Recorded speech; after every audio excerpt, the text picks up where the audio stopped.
be crazy? When the Leafs score 3 power play goals tomorrow. Yo, you know what's gonna be even crazier? When they don't. Oh, man. Let's go! Do you have a humiliation kit? This is all I ask you to do.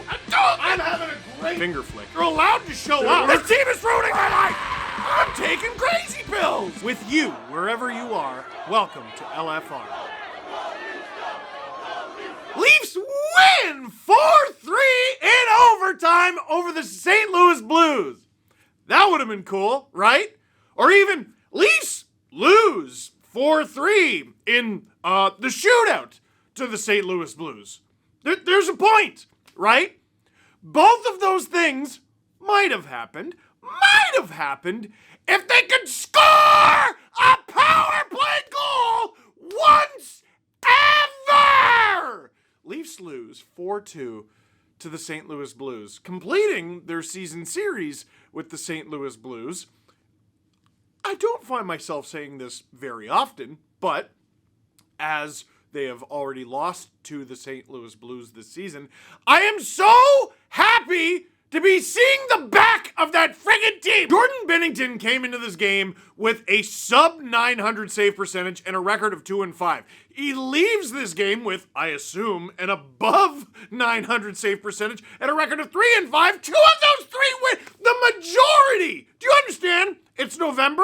The majority of Jordan Binnington's wins this season have come against the Toronto Maple Leafs. And listen, there's a lot of micro moments in this game. There are a lot of numbers coming out of this game. And it's going to be easy. It's going to be easy to get surrounded by the noise. Overwhelmed by the noise. Hey, distracted by the noise. It's a Saturday night game. The discourse is always higher on a Saturday into Sunday morning, and it's only going to be worse this weekend because the Leafs play less than 24 hours from now against the Minnesota Wild. So, what was this game? I think if you look at the numbers, you're like, oh, Joseph Woll didn't do very well, and that's just proof you didn't watch. Were his numbers as good as Jordan Binnington's? No, that's because Jordan Binnington faced way more shots. Jordan Binnington being incredible in this game shouldn't take away from the fact that Joseph Woll stopped at least 2 surefire goals, probably 3, arguably 4. Yeah, like that's the goalie's job, but all you can ask for in a game is for your goalie to give you a chance to win. Joseph Woll did. They had every chance to win this game. Okay, so what is it? Is it the Blues simply have the Leafs number? The Leafs played them twice, the Blues won twice. Boo, fart, no. The Leafs dominated, utterly dominated the Blues in the first period. What were the shots? 17-4? If I'm off, I'm not off by much. And the Leafs leave the first period with a 1-0 lead over St. Louis, and it was almost disappointing. Did the Blues end up, way correcting that in the second period? Yeah. But even after 40, it's the Leafs dominate one period, the Blues dominate another, 1-1, the Blues 1 was stronger than the Leafs 1. Okay, maybe you only watched the highlights or you saw some clips on Twitter and stuff, and it's Matthews and Marner. Passing it back and forth, but then back and forth, but then back and forth, but then back and forth and back and... Oh, it's gone. Look at that, it's gone. Now, don't get me wrong, that was super annoying and super dumb. Well, then that means it must be the refs. I bet it was the refs. Because in the third period, the refs, and we'll get to the refs. Listen, I think we should all take some pride. Let's hear a little pat on the back that it's November, and we basically got to November without having a game where we didn't overwhelmingly complain about the officiating. You know what? There were some calls here and there. I didn't like that. I didn't like that. This is the first game of the season where, I can't help myself. I know my bias is obviously showing as a Leafs fan. That game was bad. But is it the reason the Leafs lost? No. Contributing factor, perhaps? Well, maybe. But wait.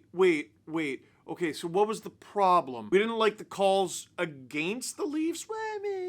We thought the Blues should get more penalties. Okay. But then if the Blues get more penalties, that leads to what? Well, what does that lead to more of? Oh, it leads to the Leafs getting more power plays! Which, honestly, grab the ball, drop it, and kick it down the field. What a waste of 2 minutes. Dude, if you got one of those pod coffee machines, go and it would it would be a better use of your time to go and make yourself a drink. You could go and get a beer and do that thing where you pour it and you try not to, you try to get the beer head just right, you know? Then you do it a little bit again, like a friggin' beer barista. A beerista. You know what? In 2 minutes, you couldn't make an intricate sandwich, but you could definitely make yourself a sandwich. You could absolutely microwave a plate of nachos in that amount of time. Is there a buddy you owe money to? Like, you could absolutely, in that amount of time, be like, you know what? I'm gonna cover my debts. You just reminded me I owe Jesse $40 for fantasy football. There are gonna be a number of stories that come out of this game.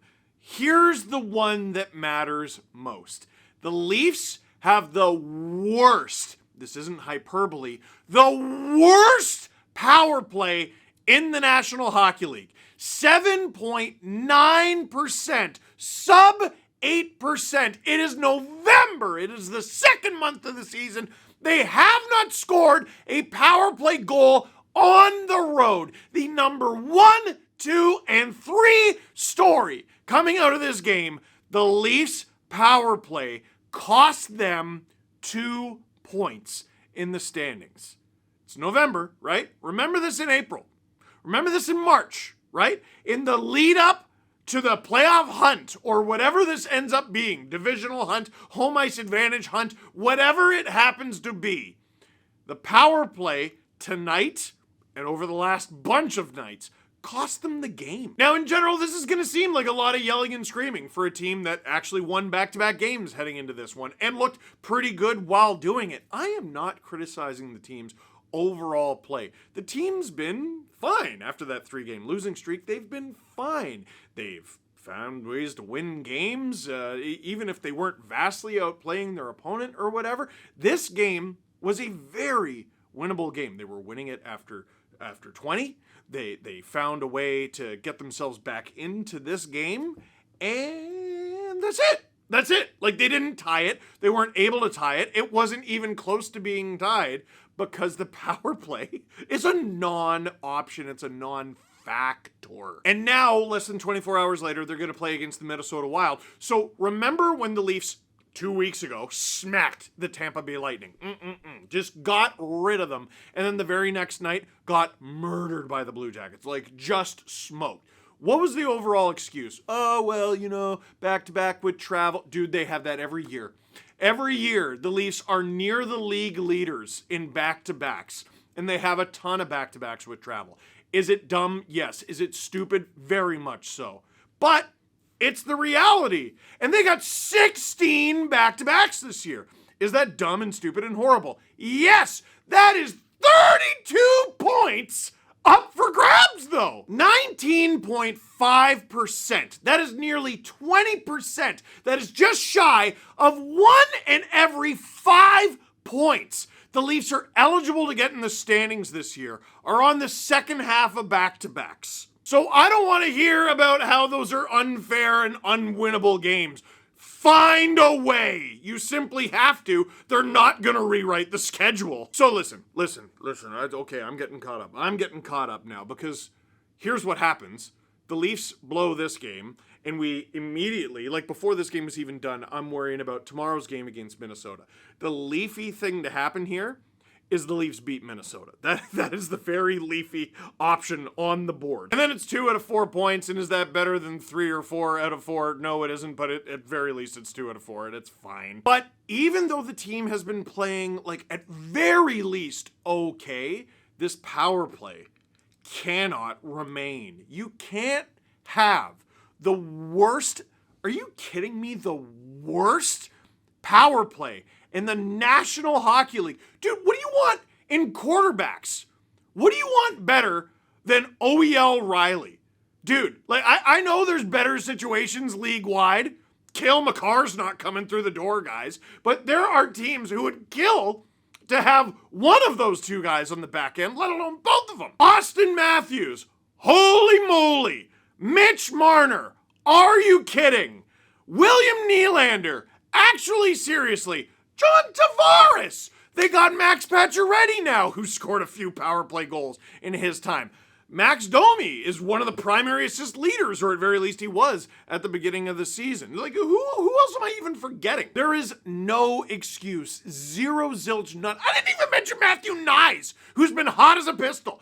Dude, there's no excuse. Zero none for the Leafs to have the worst, literally the worst 32nd out of 32 teams. No excuse for them to have the worst power play in the NHL. That's why they lost this game. Like, the power play is what didn't happen, right? What did happen in this game, I think, is actually really easy to break down. First period, Jordan Binnington made a ton of saves, and a bunch of them were pretty gosh darn good ones. The Leafs did finally solve him once.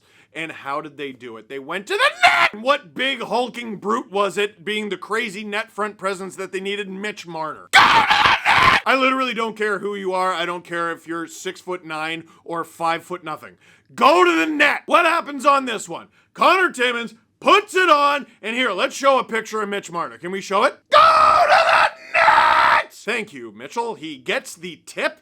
It's stopped by Binnington. He gets the rebound. Talk. 1-0 Leafs after one. Hooray, we like that very much. Now, Blues' first goal in the second period. I'm not 100% sure what happens here, but I have an idea. It's a Colton Parayko bomb. He had 2 goals in this one. But a lot of guys, a lot of defenders in the league can absolutely blast the thing. Why was he able to do it? A few seconds before the goal happens, David Kampf and Pontus Holmberg are going for the same puck.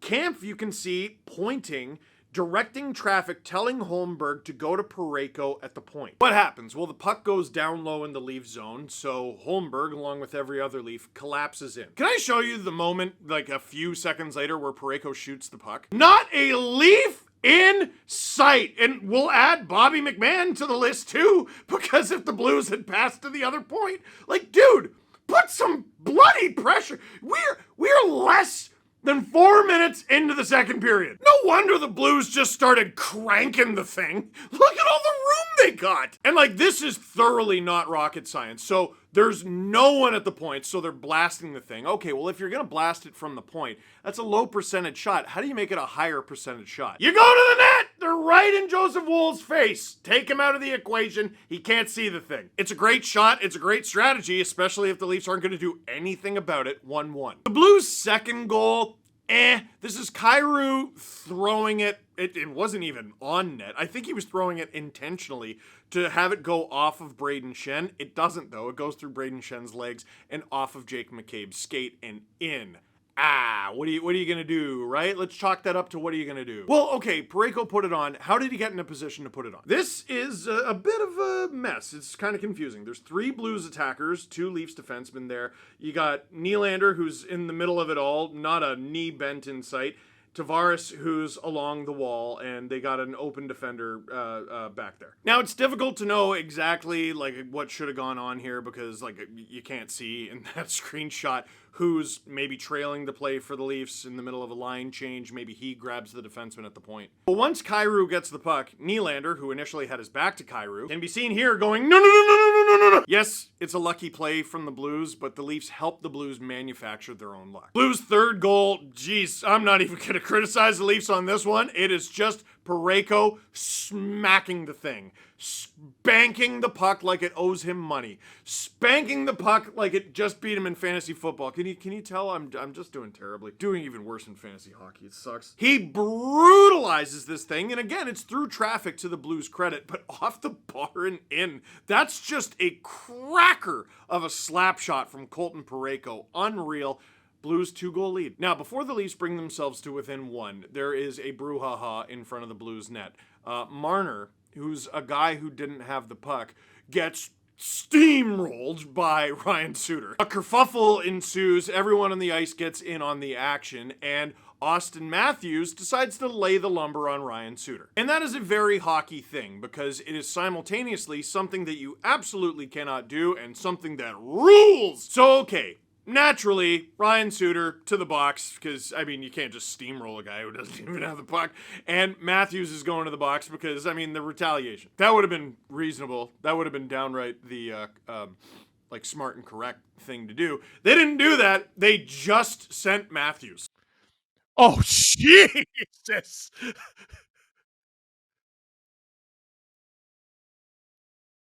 Matthews is going to get one for what? So call the This league sucks, dude. So the trade is Suter for Matthews. Is Matthews getting the only one? You suck ass! Oh my God! Marner didn't even have the puck! You suck! You are awful! Oh my God! Now, there's an episode of Shoresy where Shoresy is reffing, and he's like, I'm always going to call the retaliation, stupid. And you know what? It's a really funny scene and a funny line, but I feel compelled to mention, that's a TV show! One of these refs is like relatively inexperienced, but he's still been an NHL ref for 5 years. He has over 200 games under his belt. The other's Gord Dwyer, who has like 180 playoff games, something like that, and over 1,200 regular season games. It's just an unacceptable result in that situation. Is it the reason that the Leafs lost the game? No. Would it have helped them not lose the game? Maybe, because it wouldn't have been a power play. It would have been 4-on-4. And then, of course, the game nearly immediately gets out of hand. Here, just give yourselves a hand there, Stripes. That's all you. Do your job. Vaguely do your job. The bad blood continues. Again, bang up job, you're doing incredible. And the Leafs do eventually get a power play out of it. Dude, it stinks. It's so bad. Once a game, the power play gets a flurry that looks vaguely dangerous, and we go, hey, it's a step in the right direction. Dude, at this point, you haven't scored a power play goal on the road. I don't care how dangerous you look, which is not very most of the time. Put the puck in the net. Go to the other team's zone and put the puck in the net. Go to the other team's zone, cross the blue line with possession of the puck, maintain possession, or get it back, and then put it in the friggin' net! Every other team in the league does it better than you. Do you understand? There are 31 teams in the world that do it better than you, and that's just the ones we know of, right? There could be other teams. There could be minor league teams, KHL teams, who even knows? There could be Pee-wee teams that do this better than the Toronto Maple Leafs. The only reason we don't know that there are more than 31 teams in the world better than the Leafs at running a power play is because there's only 32 teams in the league. There might be more. Before we get to Craig Berube's thoughts on that, here's his thoughts on the Matthews incident there. From David Alter, Craig Berube on the penalty Matthews took stepping up for Marner. Well, that call, I have no problem with Matthews doing what he did. Mitch Marner got drilled at the side of the net. Should have been a penalty. They missed it. So for sure, that's a penalty, and they missed it. And he's sticking up for his teammate. I have no problem with that. It's early November. That's your captain. You love that. That's an investment. Matthews can take that penalty all day. The strategy of, well, don't do that, because then the Leafs could have got a power play, also doesn't work because they didn't call Suter. Dude, there was even a play earlier in the game where Jake McCabe and Jake Neighbors were going at it, and they didn't call a penalty on McCabe until they called a penalty on Neighbors, even though what McCabe did was first. This was a brutal game. Like, it was a relatively even game overall. From the official standpoint, boo, hiss. Wrapping it up real quick, did the Leafs get to within one? Yes. Was it the power play? No. It was the fourth line. Why? Down at net! Thank you very much for that, Steven. Steven Lorenz scores. David Kampf, dog on this goal. Love it. Leafs within one. They made it interesting. And Matthews and Marner, who generally had a pretty good game, pass it back and forth and back and forth, and it did back and forth and back and forth and back and gone. Buchnevich empty netter. Leafs lose. And I think that back and forth scenario with Marner and Matthews is the power play in a nutshell. Craig Berube might agree. Let's see. Again, from David Alter. Craig Berube on what's wrong with the power play that is 8.8% through 11 games. For me, it's execution, to be honest with you. But the other thing is there's not a directness to it. We're not getting pucks to the net enough. We're on the power play. We need to shoot pucks more. We need to get pucks to the net and create opportunities around the net on broken plays. But we're not. There's not a shot mentality on the power play right now. Dude, the Leafs have the skill, or at least in previous years have had the skill, to basically pass the puck into the net. Look for the perfect shot. Look for a shot that has a 90% chance of going in, because they had the skill to find it. And what happens every year? Sometimes it's the stretch leading into the playoffs. Usually it's the stretch leading into the playoffs, but it's definitely wham! Right when the playoffs start. It dries up. And toughness, defense, depth, goaltending, whatever you want, year in, year out, year in, year out, they have the second best power play. The one time things were actually clicking against the Lightning in 2023, they won a series. Before Spencer Carberry, who ran that power play, immediately left. Anyone checked in on the Capitals lately? Doing well. In the playoffs and in this season, they're not doing it. Remember earlier in the season we were like, oh, finally the drop pass, the slingshot pass, or whatever you want to call it, is finally gone. This game was the most exaggerated version of it I think I've ever seen. They're not able to gain the zone. They're not able to gain the zone with speed. They're not putting shots on that matter at all. They're overpassing. They're getting picked off. They are playing scared to death. Honestly, and I think I've said this earlier this season. I think I said it over a week ago. I genuinely think the guys on the Toronto Maple Leafs who are on the first and second power play units dread when the team gets a power play. I think they hate it. Wouldn't you? It's like 5-on-5, you're fine, but the moment you get a man advantage, everyone knows you're about to duff it, and so do you. It can't be a fun time to be on the Leafs power play right now, and I gotta tell you, I feel for you, and that sucks. And damn, that's crazy. There's a game tomorrow! And if you don't get at least one power play goal out of that game, there's a really good chance you lose that one too. Questions? Is it time to fire Savard, or when is it appropriate to start asking that? Okay, leaving out the fact that, like, I very briefly worked with Marc Savard. Very briefly was there a time in our lives I could call him a coworker. That's nuts. I'm trying hard to think of a time an assistant coach was fired mid-season, like, without the head coach going as well. I'm also trying to think of a time it happened like a dozen games in. Dude, Marc Savard wasn't the power play coach in late February. He wasn't the power play coach in March. He wasn't the power play coach in April. He wasn't the power play coach when they were in the playoffs. Craig Berube was talking about they don't have a shot mentality. I think that is a big part of it. And I also think, they dread being on the power play. This is a team that has the yips like I've never seen. Of all the Leafs have had the yips so bad in the Matthews era in certain situations, and this might be the worst I've ever seen it. Like, just in a little bit. I mean, game 7 2019, game 7 2021, most of game 5 and 6 2021. Listen, unless you plan on putting David Kampf on the power play, which the Leafs have literally earnestly done before, the only way through this is to keep at it and score. And if you don't, firing the assistant coach is not going to fix that. Worst case scenario, like, Savard will get switched to something else and, like, Mike Van Ryn will take over. Like, I don't even know. Like, there's some legitimate criticism that, like, Calgary's power play was bad last year and Marc Savard was there and managing that. Yeah, Calgary was bad last year. If we're talking about teams with, like, poor body language and poor attitude and all that, last year's Calgary Flames, they were friggin' terrible. Look at the guys on the Leafs power play on both units. How are they last? This team has gone through so many coaches over the years. I'm done with it. It's the guys. The big money, big responsibility leadership group of this team has to score. Beginning, middle, end.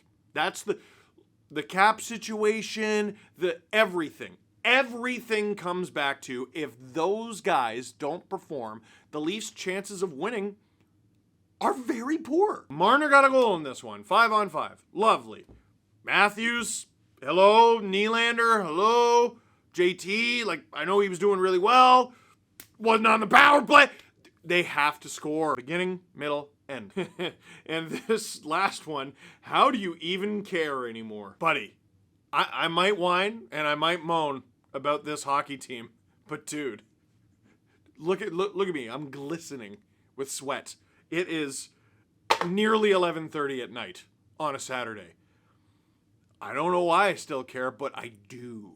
Whether I'm happy because they won or I'm mad because their power play is dead last, I got the passion. For now, that is it for this one. Thank you very much for watching. Click like if you liked this video. Click subscribe if you really liked it. Tell all your friends.